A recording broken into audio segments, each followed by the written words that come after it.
Good evening, everybody. Welcome to another edition of Faith, Family, and Friends. And my good friend, I gotta add you in. Let's see, we get two group layout. Not sure why it's not adding you in. Hold on here. I don't want that new layout. Everybody you gotta wait. We gotta add Fred in. Oh, add to the stage. There he is. Hey, Hey, how's it going, brother? good, good. Good. Yeah, it's really good to have you on. Glad it worked out because this is a sort of a new gig to us. We dropped Zoom and pulled the trigger on StreamYard because they said it was better. And I think it is overall. It's just a matter of making sure people get the link the day of because it has security features built in. So, Yeah, at any rate, I'm going to give a formal intro. So, folks, as Fred's getting set up there, welcome to another edition of Faith, Family, Friends, as I just mentioned. It's been a while. We've kind of been spotty with our interviews lately. And we have a lot of good ones coming up in the month of June, which is just coming this weekend, right? And we have to reschedule BJ Thomas's wife, his widow, because as many of you know, he passed away. She's going to come on because she wants to be on, share about her hubby. She misses him so much. Some of you, many of you, I guess, are familiar with BJ Thomas's music. If not, I don't know what rock you've been living under, but raindrops keep falling on my head and so forth. So Gloria Richardson Thomas will be with us this summer at some point, probably in August. But we've got James Robinson. He's the host of his own show out of Texas called Life Today. And he's got a new book out. He's coming in June. And also Wes King, CCM musician, artist Wes King will be coming on board. We're making arrangements to have, who is the white Stevie Wonder, Amy? Help me out here. John Gibson. We've been trying to work on, and he's a great CCM artist, has got a new project coming up. And we have Coach Kennedy, Joe Kennedy, a book and a movie. You might remember the coach who was vindicated when his case for praying on the football field was held up in the Supreme Court not long ago. So here we are with Fred, my good friend Fred, college mate from Evangel University. It's good to have you. Hey, Ralph. You're live from North Carolina, right? Yes. Okay. You're looking dapper, buddy. I don't know. It looked like you frosted your beard and mustache. It's not gray like mine. Yeah, that keeps going the Santa Claus direction. Fred, we could reminisce, and we won't do that tonight. We can do that off the air. Yeah. You can come visit us sometime or hit us up in Maine because I know you've been wanting to go there, and we have mutual friends that summer in Maine, have a home there. I think they're going up there this summer as well. They may be watching tonight. But the last time I had you on, it was a couple years ago. You were on with Dr. John Akins, and he was your instructor at Evangel. Just want to let people know they can see the promo for this, and I included the link to that YouTube interview. It was quite a unique one. Both of you sharing your styles, what you learned from him, and how you've kind of got off and done your own thing in regards to piano and composing. Mm-hmm. You still do that, right? You have your own YouTube channel. I do. Yeah. If people want to look that up, because you're a man of many trades, a jack of all trades and master of many. Master of none, but jack of many. Yeah.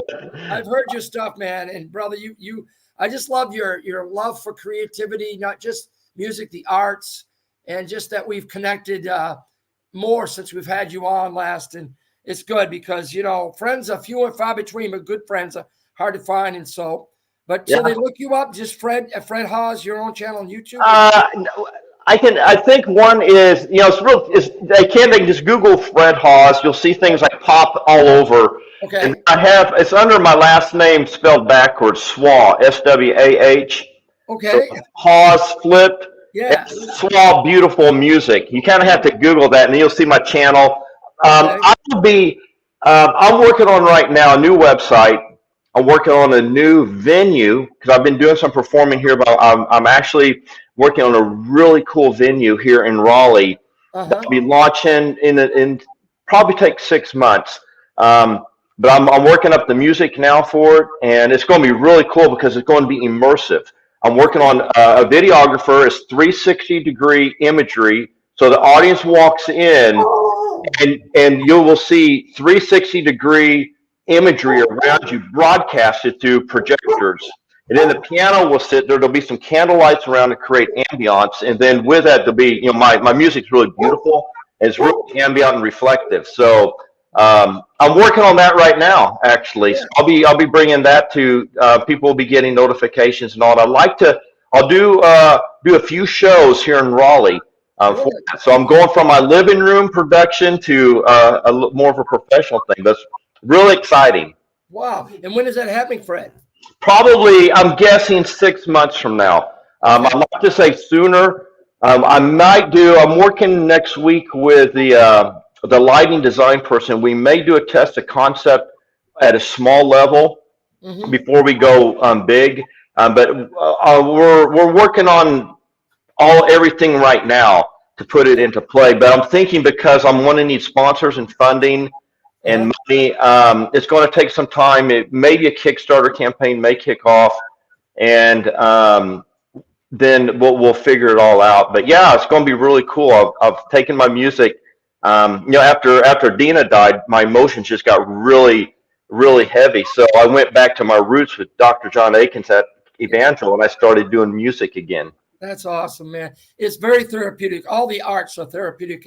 I think the Lord is using it to help bring us through those times of pain and difficulty like you experienced. Yeah. Yeah. Well, you're creative vibe too, because the pictures. Remember, I composed a real short piece underneath one of your photographs one time because I was so inspired by that. Yeah, I forget what that was, and I know that you did that. And then I've got a note to myself to ask you. Might as well now we're thinking about it. But there was a request, and I want to follow up on that. That we had a guest whose work inspired you to think about maybe writing a composition for that. And I don't remember for the life of me who that was.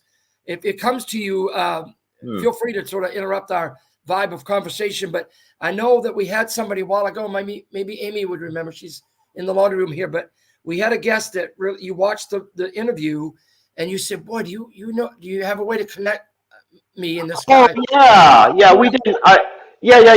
We didn't connect. That was a videographer, right? For film. Yeah, it may have been. I don't remember exactly who, but I could send you the contact info. I don't think I ever did that, but let's off the interview tonight. Yeah. I don't think that went anywhere. It didn't get any legs. I think we might not have. I may not have followed up on it. Yeah. It's not really something I'm focusing on right now. Okay. When you get time, but if you can remember who it was, we'll try to keep that in the back of our minds. Because you're a busy man. I mean, tell us about your clothing store. How'd that all work out? We'll kind of circle back to the music piece. But you how long have you had that business? Did you sell it? You still own it? About creating. You have a company for work uniforms. Okay. Yeah. So I'm no longer doing that now. So if you follow any of the astrology and you read just an Aquarian, believe it or not, I always fit the mold of an Aquarian. They're just a very creative, and I've been, like you said, I've been involved in a lot in my life. I've worked on pianos, tuned pianos. I've owned a business. I coached for a while at a national level, youth USATF kids that ran. I played piano. And then I got into a handyman business a couple of years ago and started remodeling homes. So the workwear was a few years ago, and I had it for 15 years. And what we did was it was a very successful company. And we worked with a brand called Carhartt, and we brought an idea to them of logoing on it, putting company logos on their clothing at the corporate level. And it was really successful. We had it for 15 years. My wife and I owned it. When she passed away, that's when the book that we're going to talk about here, The Elixir of Entrepreneurship, it kind of wraps that story in kind of a creative fiction story. But when she passed away, she and I ran the business. I just couldn't keep it up. And at the same time, just a few months later, COVID hit. So then my business shut down. I didn't have the energy to get the federal funds to keep it going. I was having employee issues at that time. I was grieving really heavy trying to raise the child.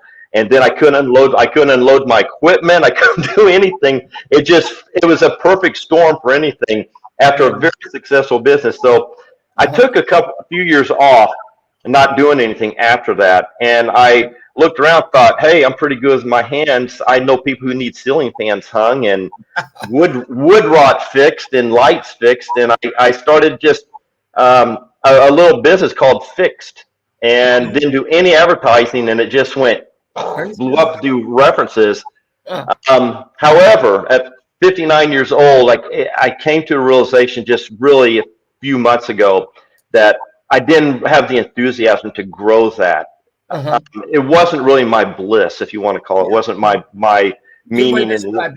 My meaning in life. And although I really loved doing it, but it wasn't something I noticed I wasn't passionate about getting up and doing. Plus, swinging a hammer and up and down a ladder 50 times in a day at my age, I was really starting to feel just a physical nature. And then hiring people that you could trust was another component, because you go and check on the work and something's not level and you have to rip it out, and there goes all your profit margin because one of your employees. So it was something that I loved doing, but it wasn't. And I just did some reflection and thought, I've got to go back to music. And I talked to my best friend. I said, look, my music's not really taking off. He said, you got to give it to the Lord. He said, if you give it to the Lord, like C.S. Lewis, we were talking about, I think, Mere Christianity. Is that right? Yeah. And we reflected on that book, and all of a sudden it just made sense. And since then, with a lot of prayer every day, everything is falling into place at this point. Wow.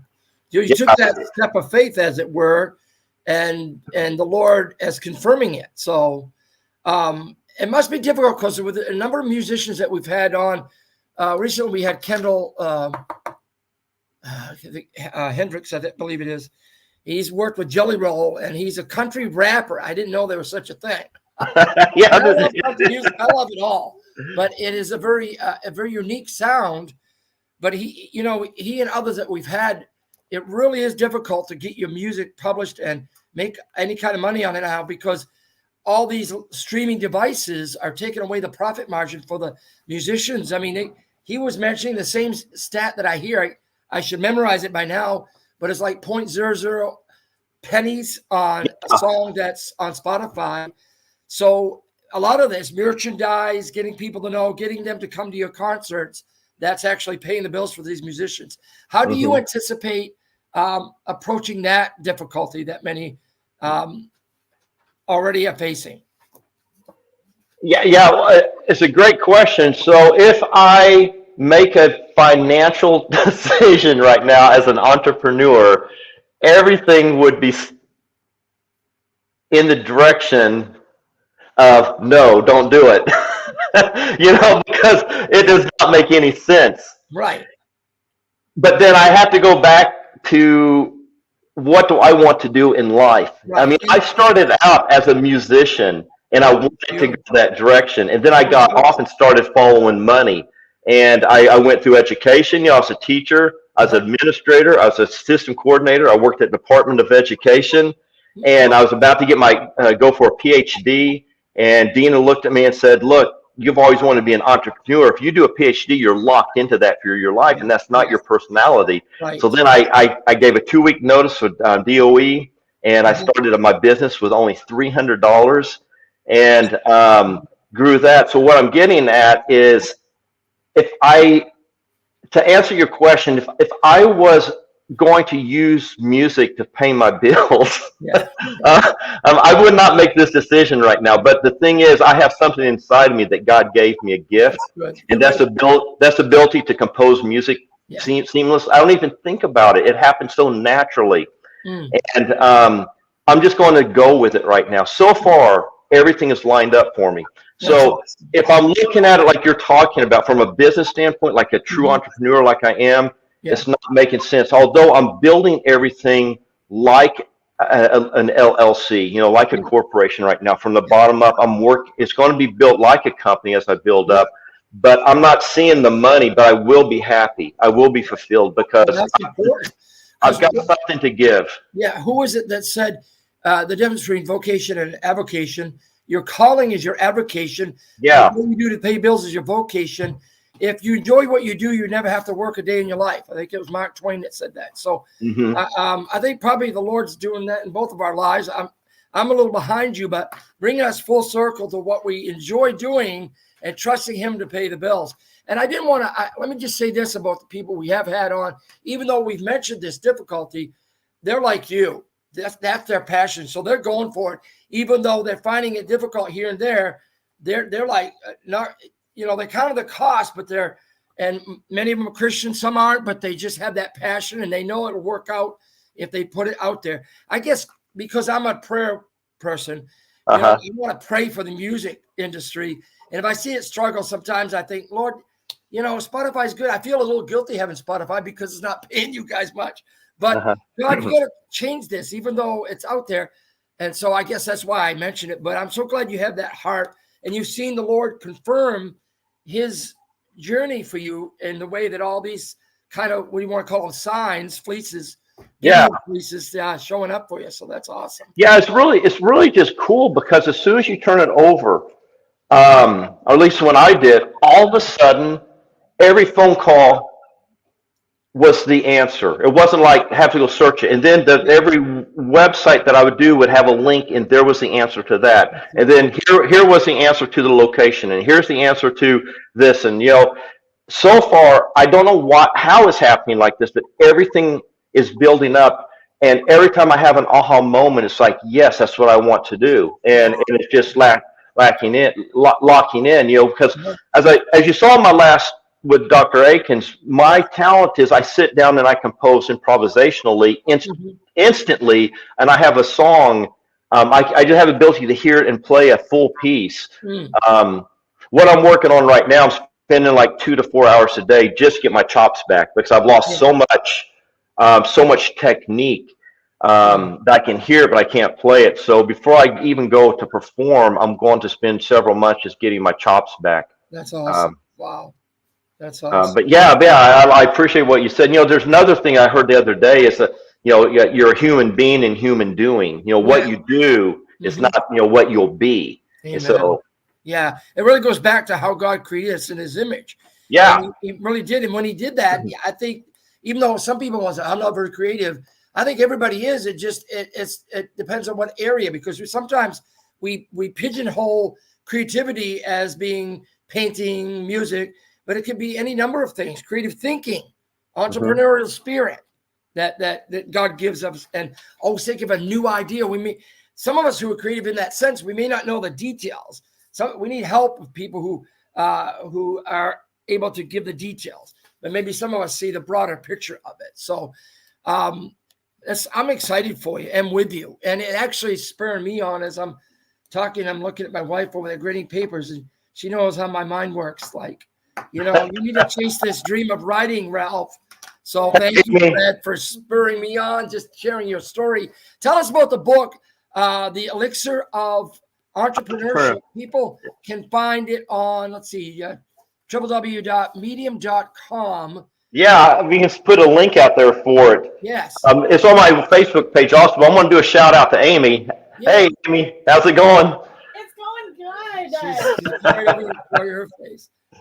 We're ending school, so I miss you. I miss you guys. Yeah.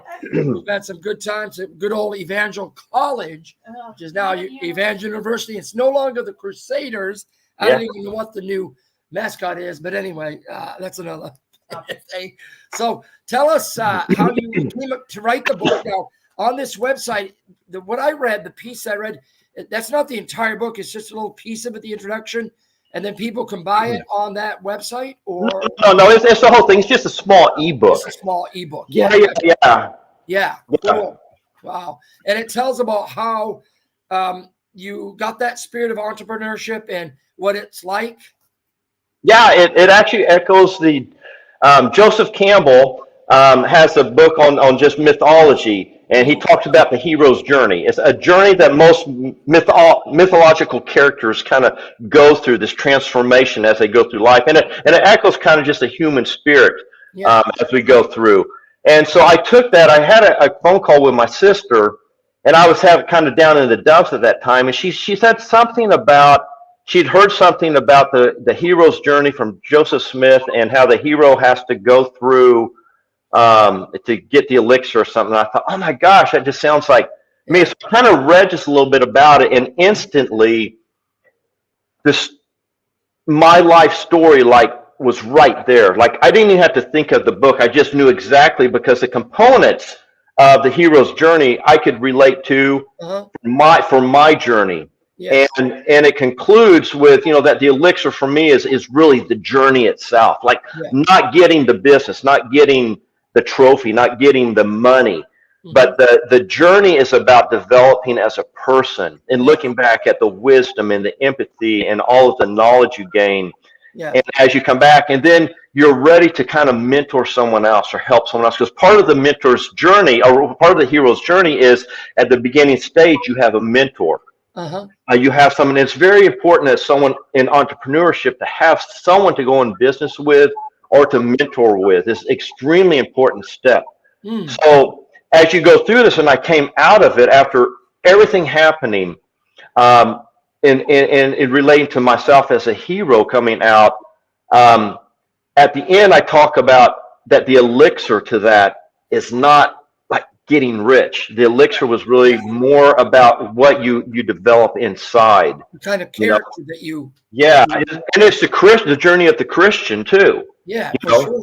Well, it reminds me of, I don't know if she's watching tonight, but one of our mutual friends' favorite Dickens book, Great Expectations, and Dawn watching tonight.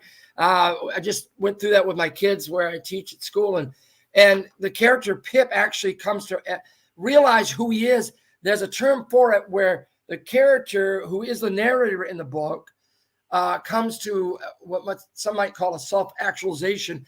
He grows through the journey that he's experiencing through life. And if many of you, you've read that book, you know what I mean by Pip becoming who he was. And he's realizing what is valuable in terms of character development and what isn't by the things that he goes through and observes. So it reminds me so much of what you're saying there. It's actually, go read Great Expectations, anybody, if you've not read Dickens' seminal novel, actually, of all, I think, of his books. But it really reminds me of that. I'll think of that term in a minute, but I should know it being somebody who teaches English, but my mind is fried.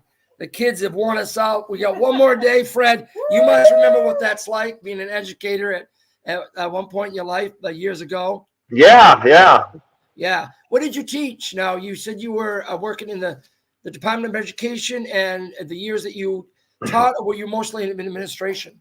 No, I taught music. And one of my star pupils is a pianist, a jazz pianist. Now he's working for Pixar Studios. He's actually the creative director at NASA too. It's Harold O'Neill.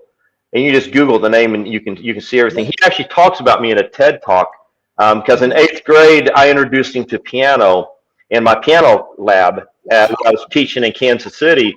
And from then he went to study, at the major universities, and I have several albums and everything. He and I still communicate. But music was my teaching, and then I was assistant principal for several years. Cool. which I don't recommend anyone to be assistant principal. They take time off if the principal doesn't want to handle it, doesn't have time. Yeah, that's what I'm thinking. Let me connect you real quick to an individual who's an excellent composer, pianist. Her name, and we've had her on the show, Corey Lene Carruthers. You might want to look her up. She really does well with her YouTube page, actually. And she's produced some amazing pieces. I would call her music more, not people misinterpret. I know you wouldn't misinterpret this, but when they hear new age music, they're thinking, cultic or idol worship. No, it's just a term that defines that beautiful kind of style of music that I've grown to love since I've kind of discovered these artists that we've had. But you might want to check her out, Fred, and maybe connect with her. We just love connecting people, especially when it builds their brand. And I'm sure it will help her because she's really very friendly. She's, stayed connected to us since we've had her and a mutual friend who used to teach at the Berklee School of Music in Massachusetts. And then they connected us to a premier finger guitarist, and Ackerman, Will Ackerman. Yeah, oh, yeah. Wow. That was amazing, Fred. I'm not kidding. Yeah, Again, he's my favorite. oh my word, Will is amazing. I just found him. I don't even know. You know what it was? This is so cool, folks. If you can bear, because I know it's Fred's story, and I want him to share. He's an inspiration for me. Well, Fred, it was an accident. He got my email. I never emailed him. I don't know how he got it. And he said something like, I thought it was some scam. It was a Yahoo email. It wasn't even a text or a message on Facebook. I said, I'm in Arizona. I'm hiking. And I'm like, who the heck is this? And Will Ackerman, I did not know the guy. This was 2 years ago. Yeah. So I emailed him back and says, who is this? He said, well, you emailed me. I said, no, I didn't. But meanwhile, I didn't say no. I didn't. I like looked him up. I'm like, what the heck? This guy had the most successful independent music recording studio in history. And now he's up in Vermont. He's got a studio up there. But Wyndham Road, and then there's another studio. But I mean, a host of others. He was responsible for who's the pianist? Name him now. New age pianist. He recorded his stuff. I'm thinking of it now. I can't. We'll come up with it in a minute. But anyway, the interview with Will was amazing. Yeah. And even though it was accidental, it's one of those God things. And he said, I'll be on your show if you connect me with Will Rivera, who's a great pianist composer. You might want to check his stuff out too. Will Rivera. And both of them shared, just like you and John did that night. And I was like, what is this? This is amazing. So it's this like your endeavor. This is a God thing, what we're doing here. Your podcast is growing like that too. I mean, it's just, you're talking about other people, but I think people are talking about, Ralph right now, because your podcast, you're getting some really good names, and people wanting to listen to these people talk. Yeah. Our motto, Fred, is, again, we're not trying to promote you, want to promote you, us tonight, but promote you. But our motto is this, and I think you would agree with it because you're such a extrovert in many ways and a people person. I appreciate that about you because I can tend to be introverted. That's my way.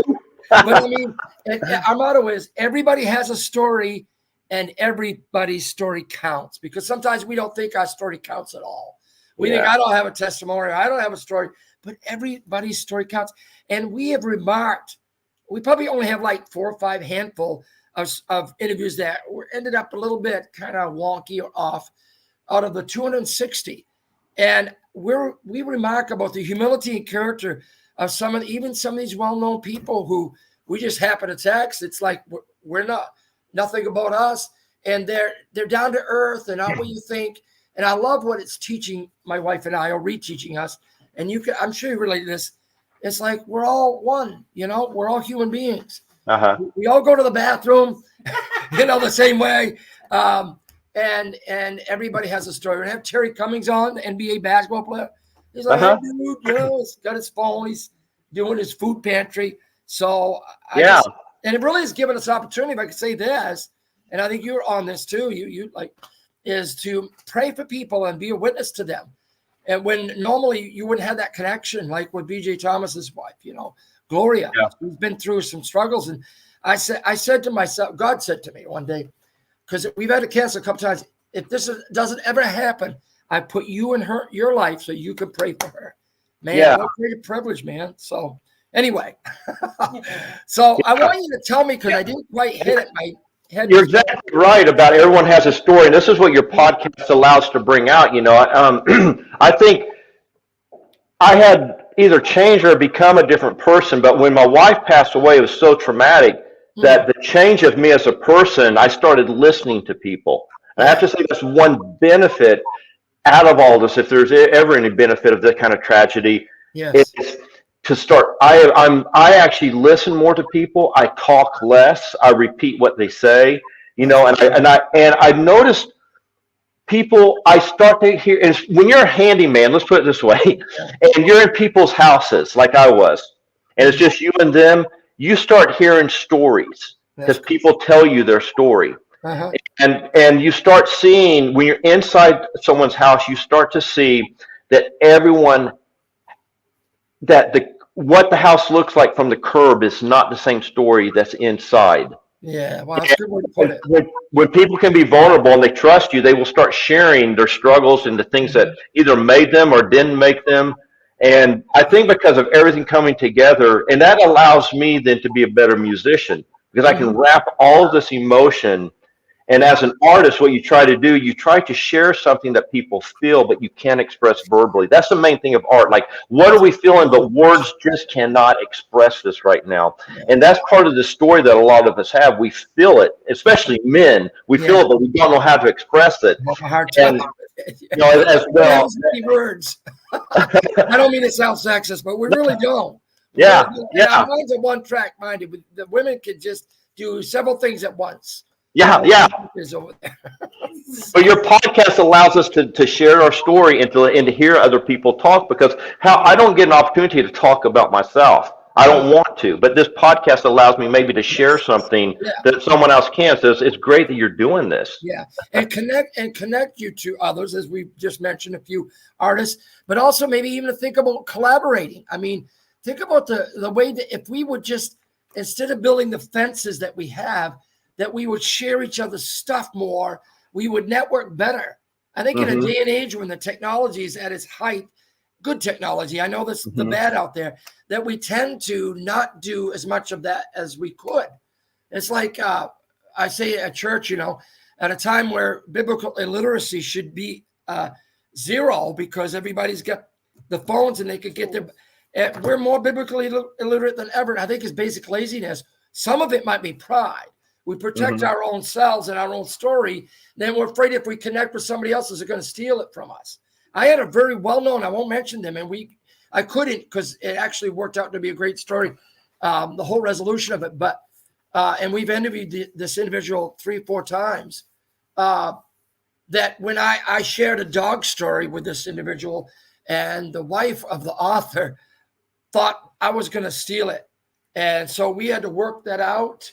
Converse and like, hey, I just thought maybe your husband, who's a very prolific author, some of you read his books and have been to his movies. And she said, oh, I'm so sorry, I didn't mean to offend you, but Hollywood has not been kind to us. And there's so many people who've stolen from us, our art. So not knowing you, Ralph, she said, I thought maybe you're one of them.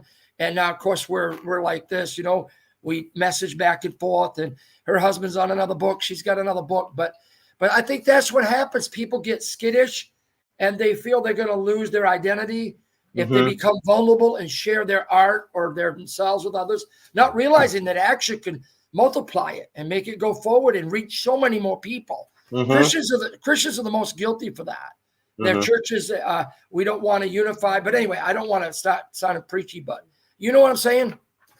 Yeah. The collaboration component you talked about is so true. I mean, part of the hero's journey is it just talks about having the mentor, and the part of the mentor is that we can't do it alone, or we shouldn't do it alone, or that we're stronger with collaboration. You know, there's a benefit of collaborating with someone else, and there really is. So you're right on that. And that's even mentioned in the lecture of entrepreneurship in my journey. Yeah. Wow. That's awesome. That's so awesome. So yeah, circle back around. I want to talk more because my mind went ahead of itself. When you were saying how you're going to do this thing, and I want to know that those same details you shared when you first started out with this music, and it's like a what did you say? I mean, it was like a immersive experience, and you did it with 360. So share that again as we kind of work to a close and pray together. Well, right now it's the vision, okay, and see it happening. Yeah, so I've had small concerts, recitals in my house. Okay. And I'll set up the grand piano, get the chairs in, I get these little candles, electronic candles, set them up and create this real beautiful ambiance. I get a screen, and I just get free imagery of wildlife or outdoors, and it's really big. It's like I love that. 8 foot or something. And the people are watching that. The music then becomes my music.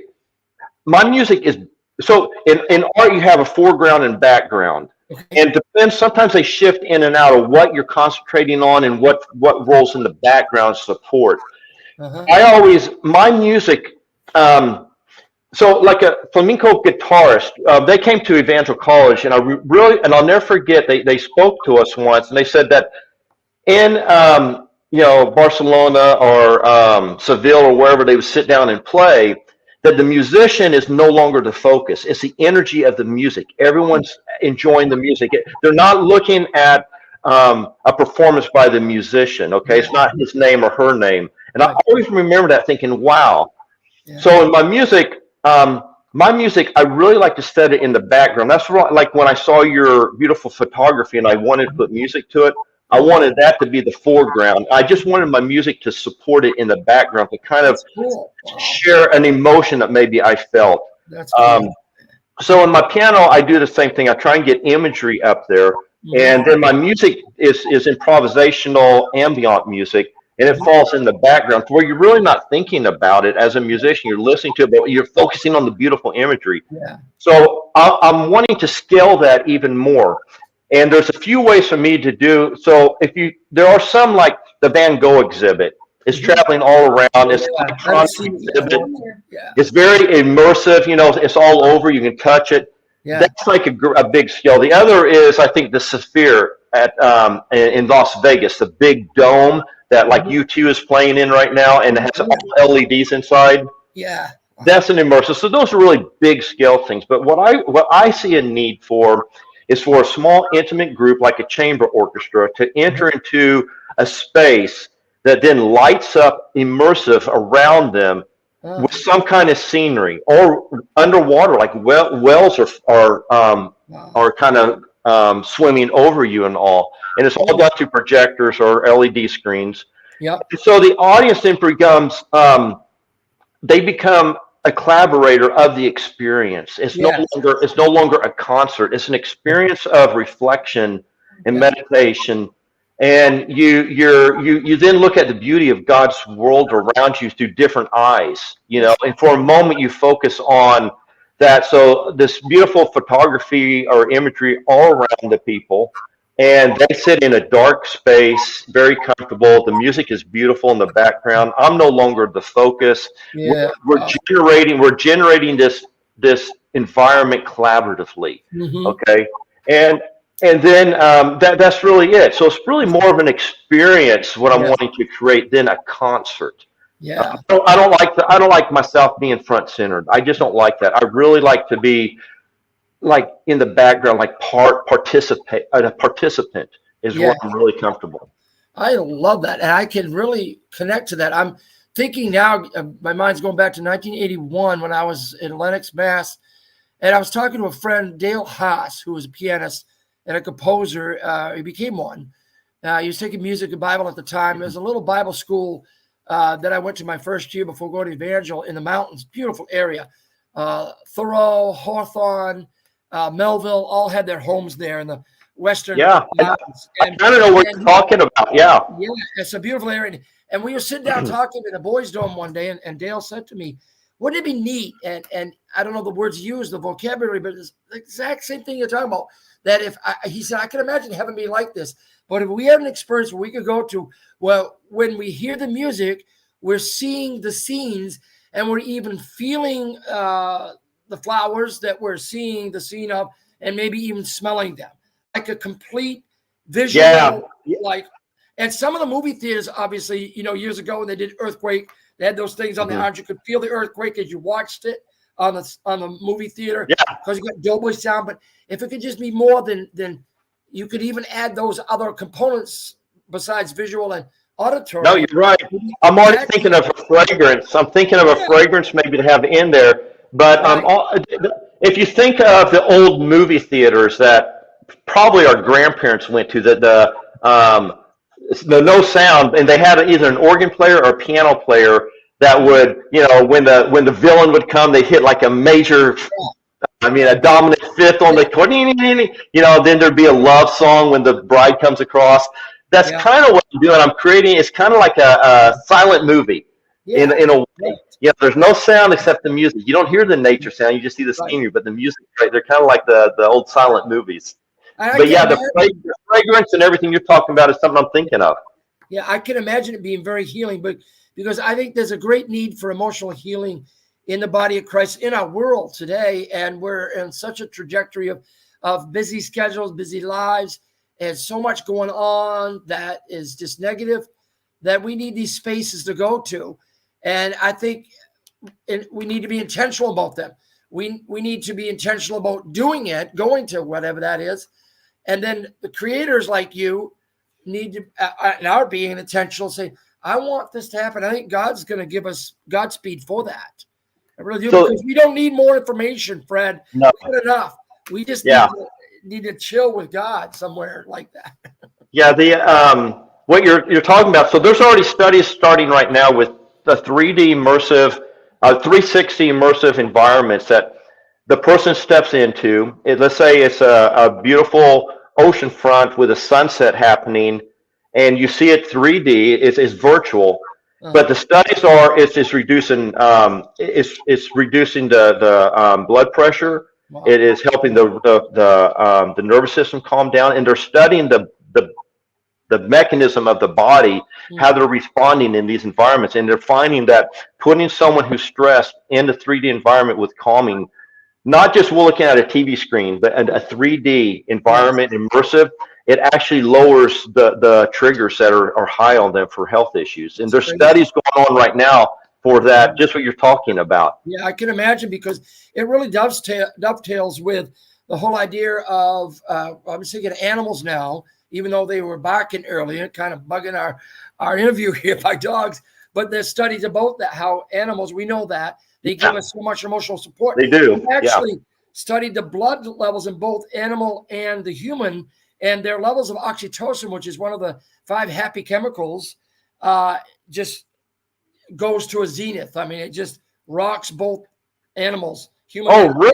In the animal too? They've actually observed that, as the human is patting the dog and the dog is enjoying it, giving the human being the love and comfort. So I can imagine that would be true about an immersive experience, because we just don't have a way of expressing that.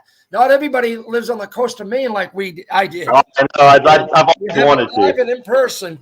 But it really, seriously, it could be a ministry to some people who live in the city and can't ever get out of the city.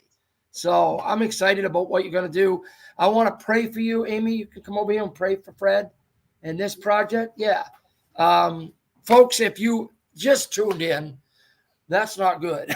We've been talking, and I hope I haven't talked more than Fred, but I just get excited. We get two not evil geniuses, and I'm not a genius, but getting together our minds, getting creative juices going. But and we'll do a follow-up when you chase this down, and we'll stay in touch. We do. And I hope Bill Best is watching tonight. Yeah. I gave him a link, but I couldn't get it to Kelly. I've got to. Yeah. You can Bill, share it with him. Yeah. If you're listening, Bill, you need to do a podcast with Ralph, okay? Yeah. Yes. Yeah. Good. You hear him, Bill? I heard. Yeah. He's talking to Bill. Bill. So we're going to pray for you, brother, and then we'll stay connected. I'm going to send you those links so you can look them up. And there was something else too. Yeah. Anyway, we'll be in touch, but let's pray. Boy, okay. This has been so good. Thank you so much for our good friend, Fred. Lord, you've done so much in his life, and the journey, the trajectory of his life, it never would have planned it to be the way it is now, but you've taught him so many things, and he's been through literally the valley of the shadow of death, losing his wife, and that never gets easy.